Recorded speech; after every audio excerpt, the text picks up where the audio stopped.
deal how the structure of microsporangium is. We know that microsporangium develops into pollen sacs, and pollen sacs run longitudinally and contains pollen grains. Okay, the microsporangia are mainly located at the corners. They are mainly located at the corners, two in each theca. They are present two in each theca. As they will further develop to pollen sacs contain the pollen grains. We have learnt in the earlier classes. Structure of microsporangium. The microsporangium is surrounded by four wall layers: epidermis, endothecium, middle layers and tapetum. These are the four layers where the microsporangium is surrounded by: epidermis, endothecium, middle layers and tapetum. Epidermis, endothecium, tapetum and middle layers are the four layers, important wall layers of microsporangium. The outer three layers are epidermis, endothecium and middle layers are outer three layers. This is the epidermis layer, the middle here, this is a middle layer and this is a endothecium layer. Okay. Outer three layers are very protective. Outer three layers are epidermis, endothecium and middle layers. They are very protective. Okay. And they will also, these three outer layers will also help the anther to release the pollen grains. They will help the anther to release the pollen grains. And the fourth, that is innermost layer, tapetum. Tapetum is the innermost layer which will provide nourishment to the developing pollen grains. Nourishment refers to care. It will take care to the developing pollen grains. The sporogenous tissue. Sporogenous tissue is also known as homogeneous cell. Homogeneous cell in the young anther. In the young anther, the sporogenous tissue forms the center of each microsporangium. This is the sporogenous tissue which is present in the center of each microsporangium.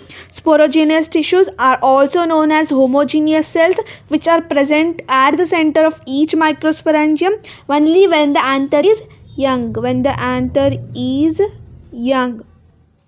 Is surrounded by four wall layers: epidermis, endothecium, middle layers and tapetum. Microsporangium is mainly surrounded by the four wall layers. They are epidermis, endothecium, middle layers and tapetum. They all of them have some of the important functions in the microsporangium. The outer three layers are protective. Here the outer three layers are epidermis, endothecium and middle layers. They are very protective and also help in the dehiscence of anther to release the pollen grains. They also help the anther to release the pollen grains. They will help in the dehiscence of anther to release the pollen grains.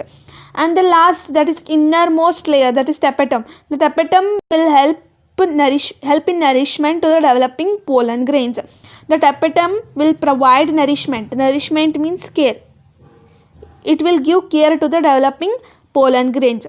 In the young anther, the sporogenous tissue forms the center of each microsporangium. Here the sporogenous tissue refers to homogeneous cell.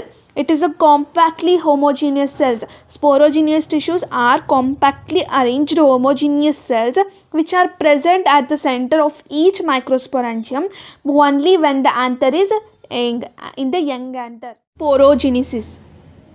What is microsporogenesis? Microsporogenesis is normally the process of formation of microspore from pollen mother cell with the help of a meiosis. It is the formation of a pollen mother cells. Microsporogenesis process mainly takes place for the formation of a pollen grains. It mainly takes place for the formation of pollen grains, because pollen grains is a male gametophyte. Without male gametophyte, nothing is going to be happen. So pollen grains needs to be formed. Pollen grains are formed by the process of microsporogenesis. It is the process of formation of microspore from pollen mother cell through meiosis. Microsporogenesis is the process of formation of microspore from the pollen mother cell through meiosis. As the development occurs in the anther, the sporogenous tissue undergoes meiosis to form microspore tetrad. As the anther develops, as the anther slowly gets developed, the sporogenous tissues are the homogeneous cells which are compactly arranged at the center of the each microsporangium is the sporogenous tissue. It will undergo meiosis. As the anther grows, sporogenous tissue will undergo meiosis to form microspore tetrad. Microspore tetrad has been formed. Now each cell of the sporogenous tissue has power to give rise to tetrad. See here. Each cell of sporogenous tissue has capacity to give rise to a tetrad. Hence each cell is a potential pollen or pollen mother cell. Every cell of a sporogenous tissue has a power to give rise to a tetrad, has capacity to give rise to a microspore tetrad. Hence each cell is a potential pollen or pollen mother cell. As the anther matures, the microspores get detached from each other and develop into pollen grains. As the time goes, as the anther gets maturity, this microspores tetrad will get dehydrated and also get detached from each other. They get separated from each other and later they develop into pollen grains. Pollen grains are the male gametophyte which are very spherical in shape and have a two-layered wall, as well as mature pollen grains contains two cells which we will learn later.